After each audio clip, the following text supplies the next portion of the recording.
इस न्यूज के प्रायोजक हैं Balaji academy, PSC coaching centre, पड़ाव चौक, मुंगेली।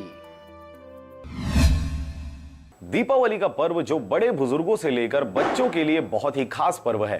इस दिन बच्चों द्वारा बड़े ही उत्साह से फटाका व लड़ियां फोड़ी और जलाई जाती हैं, लेकिन कभी कभी असावधानी के चलते खासकर बच्चे दुर्घटना का शिकार हो जाते हैं। ऐसा ही एक मामला सामने आया है जिसमें सिटी कोतवाली क्षेत्र के ग्राम रामाकापा में 8 वर्ष का बालक असावधानी पूर्वक फटाका जलाते हुए झुलस गया, जिसको परिजनों द्वारा तत्काल जिला चिकित्सालय में भर्ती करवाया गया है, जहां इलाज के बाद उसकी स्थिति ठीक है।